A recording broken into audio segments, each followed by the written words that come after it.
Assalamualaikum warahmatullahi wabarakatuh. Teman-teman, berjumpa lagi dengan Ibu pada pembelajaran hari ini.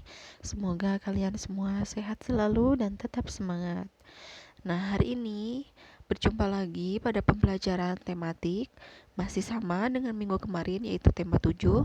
Namun sekarang kita sudah memasuki subtema 2. Adapun pada hari ini kompetensi dasar yang diharapkan untuk dapat kalian kuasai materinya pada hari ini. Nah, untuk ruang lingkup materinya sendiri, hari ini kita tidak akan langsung belajar dari pembelajaran 1 sampai pembelajaran 6 ya.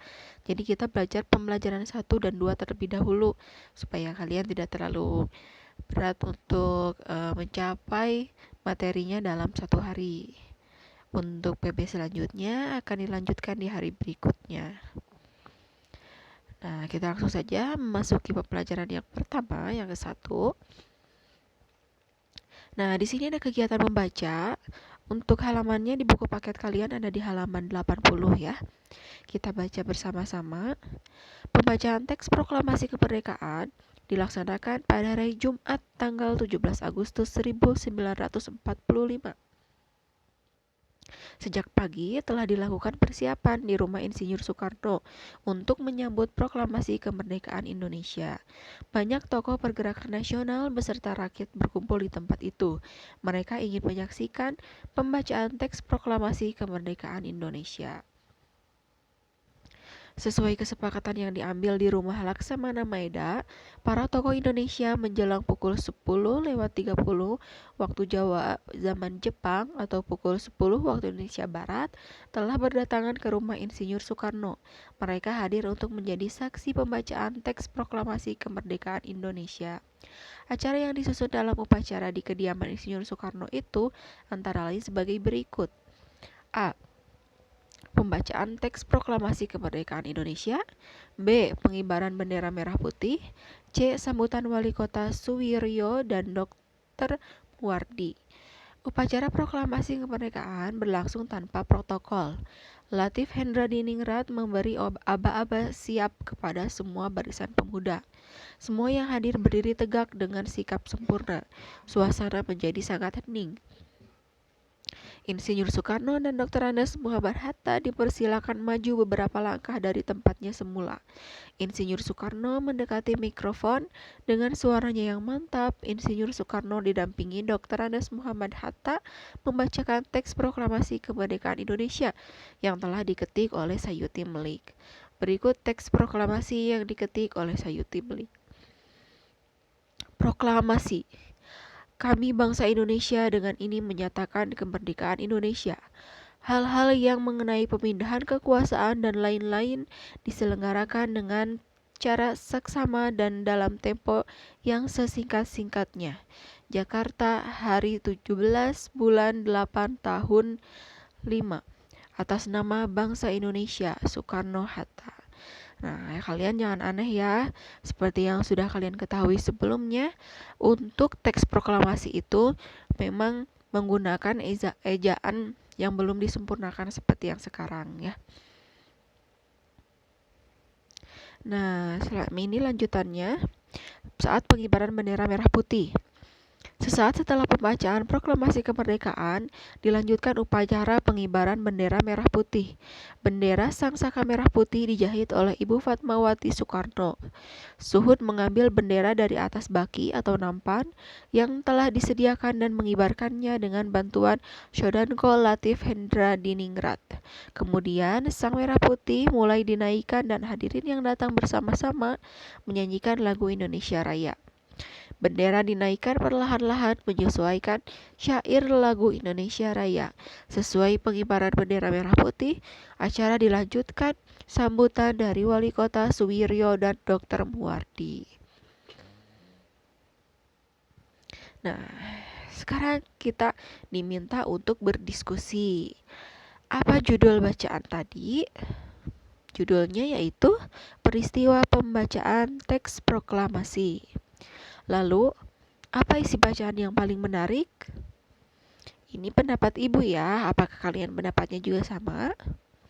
Yaitu, mengenai pembacaan teks proklamasi dan pengibaran bendera merah putih. Nah, untuk ini kita boleh berbeda pendapat. Makanya di sini harusnya merupakan kegiatan berdiskusi.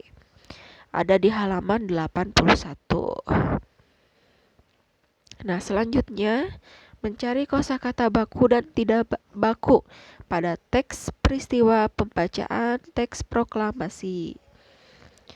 Nah, ada beberapa cara yang harus kalian lakukan ketika mencari arti dari suatu kosakata dalam kamus. Nah, tentunya sebelum kalian mencari di dalam kamus, kalian tentukan dulu kata apa yang akan kalian cari. Misalnya di sini proklamasi. Lalu selanjutnya kalian membuka kamus tentunya.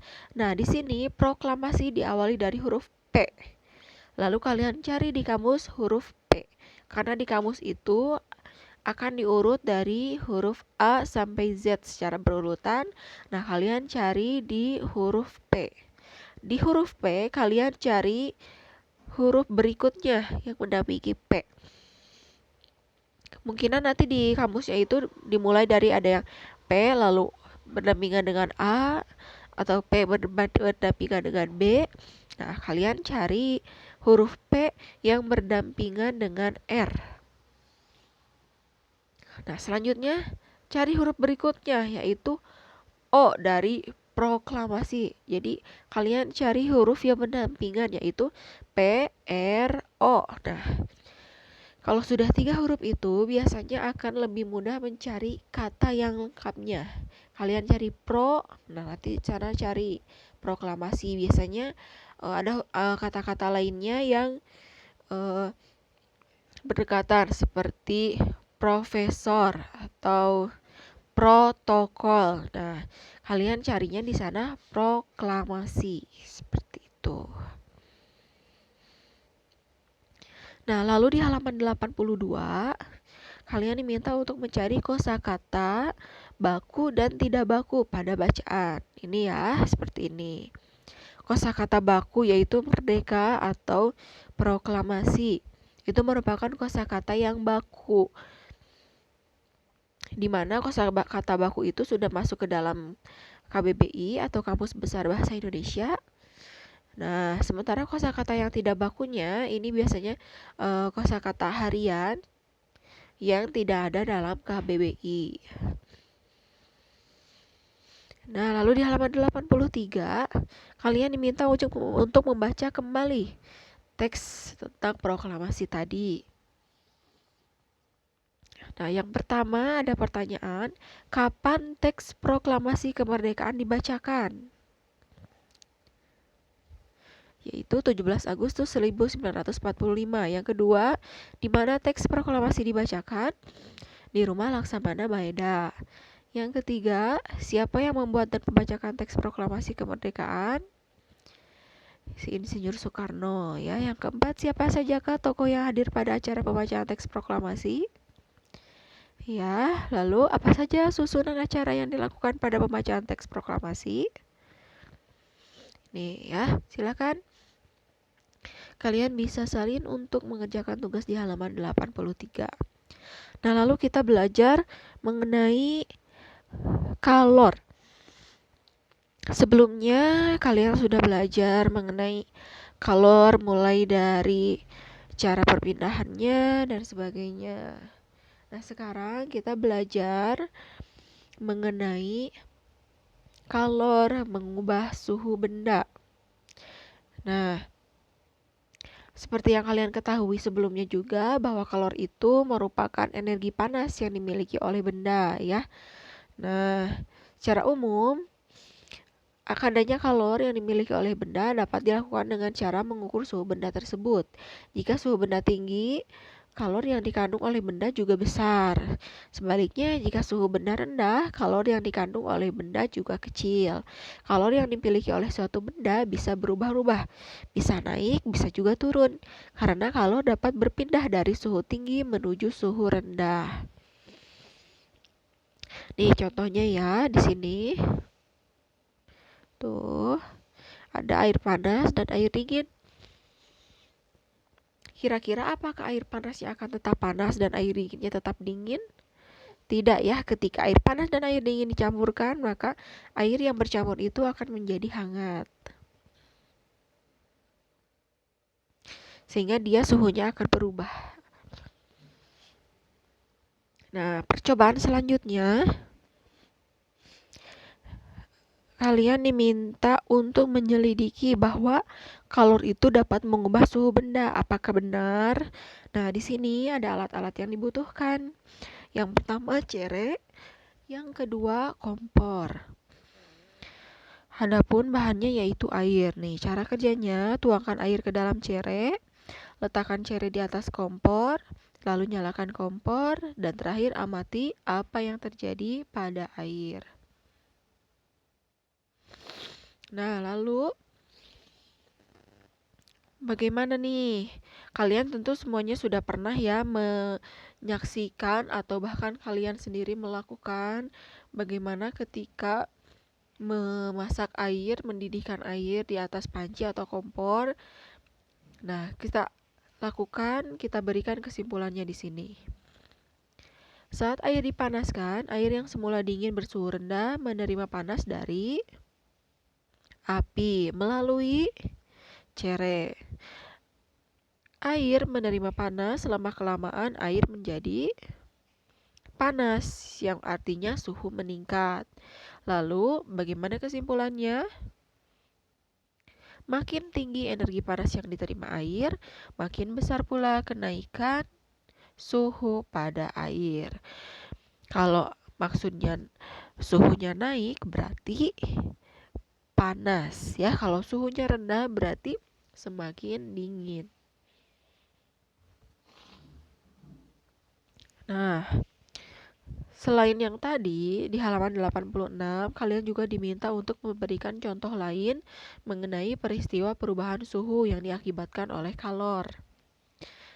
Yang pertama, sendok menjadi panas saat dimasukkan ke dalam gelas berisi air panas. Betul tidak? Betul ya, berarti berubah suhunya yang tadinya tidak panas menjadi panas. Lalu suhu udara yang semakin panas ketika matahari terbit semakin tinggi. Biasanya kalau di malam hari atau pagi hari ketika tidak ada panas matahari, suhu udaranya kan dingin. Nah, ketika matahari terbit, apalagi sampai ke siang hari, semakin tinggi mataharinya terbit, maka kita akan merasa semakin kepanasan. Itu berarti suhunya juga berubah. Yang terakhir, besi yang memanas ketika dibakar api. Kalian ketika memanaskan besi di atas api, ya besi yang tadinya tidak panas akan menjadi panas. Itu juga salah satu contohnya. Nah, sekarang kita memasuki pembelajaran yang kedua. Di sini ada teks halaman 87. Kita baca bersama-sama ya. Kata Bedi. Ayah, tadi sewaktu kita datang, di daun-daun cengkih dan rumputan terdapat titik-titik air. Kemana perginya titik-titik air itu? Mengapa sengaja tidak ada lagi? Lalu kata ayah, itu namanya embun. Tadi ketika kita datang masih pagi, jadi masih banyak kita jumpai embun di daunan. Sekarang sudah siang, embun-embun itu menguap terkena panas sinar matahari. Peristiwa ini disebut penguapan. Proses penguapan embun terjadi dengan bantuan energi sinar matahari dan angin. Akibat panas dari sinar matahari, air menguap menjadi uap air. Kata Benny, oh gitu. Lalu kata ayah, energi panas atau kalor memiliki peran utama dalam proses penguapan. Dalam proses penguapan tersebut, energi panas dapat mengubah suhu benda dan dapat mengubah wujud benda. Nah, ini baru lagi. Kalau tadi kan disampaikan bahwa kalor itu dapat merubah suhu benda. Nah, ini materi selanjutnya diketahui bahwa ternyata kalor juga dapat mengubah wujud benda. Bagaimana kita membuktikannya? Nah, kita lihat di halaman 88 di buku paket kalian. Kita melakukan percobaan untuk menunjukkan bahwa kalor itu memang bisa mengubah wujud benda. Nah, alat-alat yang dibutuhkan yaitu es batu, mangkuk, palu atau martil. Cara kerjanya yang pertama, siapkan alat dan bahan nih. Yang kedua, pecahkan es hingga berukuran kecil-kecil. Yang ketiga, letakkan es tersebut di atas mangkuk. Lalu, letakkan es tadi di bawah sinar matahari. Lalu biarkan selama 5 menit. Amatilah perubahan pada es. Bagaimana yang terjadi pada es? Wah, ternyata dia mencair. Apakah kalian sudah pernah mengalami hal ini? Ketika kalian membawa es di suhu yang panas di bawah sinar matahari, dia akan meleleh. Atau bahkan jangankan di bawah sinar matahari, ketika kalian menggenggam es di tangan kalian, itu esnya akan mencair. Mengapa demikian? Karena tubuh kita juga mengeluarkan kalor atau panas. Maka ketika kita menggenggam es tersebut akan mencair diakibatkan oleh kalor atau suhu panas yang keluar dari tubuh kita. Nah, jadi kesimpulannya apa dari hasil percobaan tadi? Nih, es batu berubah wujud menjadi cair akibat terkena panas matahari. Hal ini menunjukkan bahwa panas atau kalor dapat merubah wujud benda. Nah, peristiwa perubahan wujud benda padat menjadi benda cair karena adanya pemanasan disebut mencair. Contoh lain peristiwa mencair sebagai bentuk perubahan wujud benda karena kalor atau panas adalah sebagai berikut. Yang pertama, mentega dipanaskan. Yang kedua, logam dipanaskan pada suhu tinggi. Yang ketiga, lilin dipanaskan. Oke, tadi ya. Tadi ketika kalian mentega dipanaskan, itu tentu sudah pernah kalian lihat ya ke dalam proses memasak. Bagaimana mentega yang padat itu bisa meleleh, mencair di atas wajan yang panas. Begitupun logam jika dipanaskan, dia juga akan panas. Bahkan logam juga bisa mencair jika suhunya sangat panas, jika dibakar pada suhu yang sangat panas. Nah, selanjutnya di sini ada teks lagi di halaman 90. Kita diminta untuk membacanya. Nanti kita harus mencari informasi dari teks ini. Kita baca bersama-sama ya. Peristiwa menjelang dan sesudah pembacaan teks proklamasi. Setelah mendengar berita Jepang menyerah kepada sekutu, bangsa Indonesia mempersiapkan dirinya untuk merdeka. Perundingan-perundingan diadakan di antara para pemuda dengan tokoh-tokoh tua maupun di antara para pemuda sendiri. Walaupun demikian, antara tokoh pemuda dan golongan tua sering terjadi perbedaan pendapat. Akibatnya, terjadilah peristiwa Rengas Dengklok. Pada tanggal 16 Agustus pukul 4 waktu Indonesia Barat, Bung Hatta dan Bung Karno beserta Ibu Fatmawati dan Guntur Soekarno Putra dibawa pemuda ke Rengas Dengklok agar tidak terpengaruh oleh Jepang. Tujuannya mendesak golongan tua untuk segera memproklamirkan kemerdekaan Indonesia.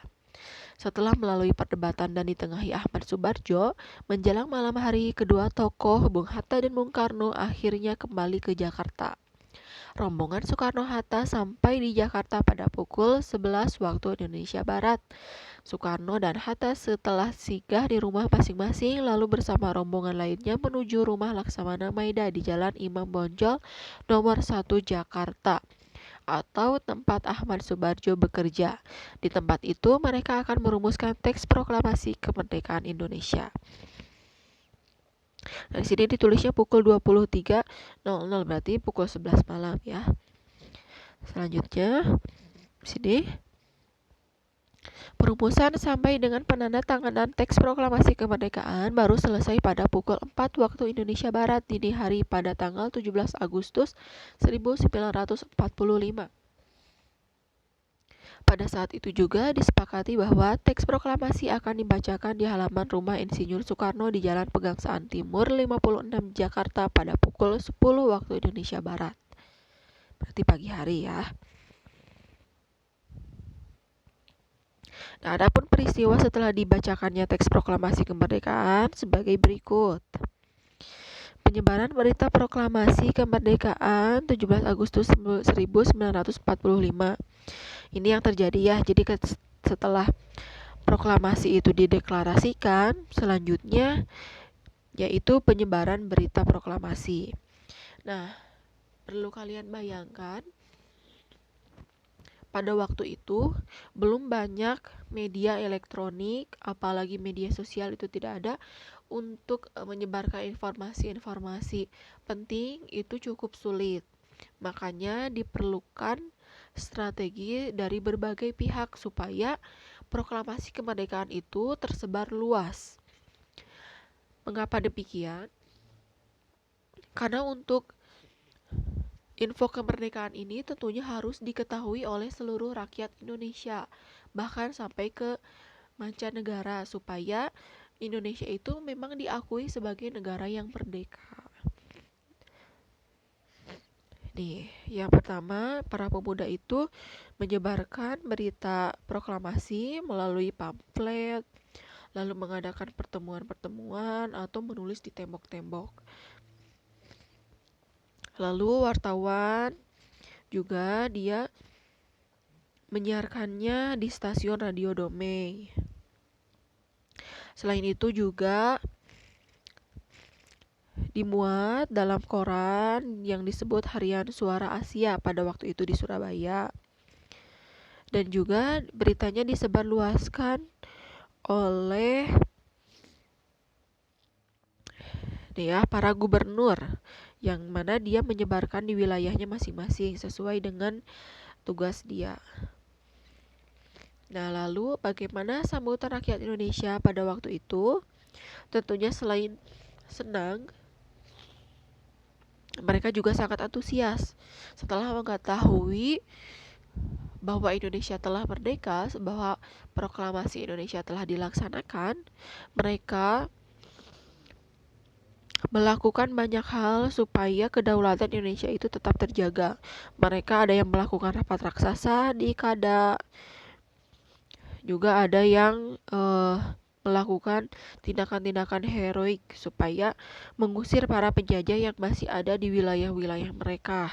Nih contohnya ya, ada yang di Yogyakarta, Semarang, Surabaya, dan sebagainya. Tentu dengan adanya proklamasi ini, rakyat Indonesia itu jadi semakin semangat untuk memperjuangkan kebebasan mereka di semua daerah. Nah, adapun di halaman 92, kalian diminta untuk mencari kosakata baku dan kosakata tidak baku. Nah, ini salah satu contohnya di antaranya. Nah, untuk kosakata tidak bakunya, Ibu tidak menemukan pada teks tadi. Nah, bagi kalian yang memang menemukan bahwa ternyata ada kosakata tidak bakunya, silahkan bisa kalian cantumkan di situ ya.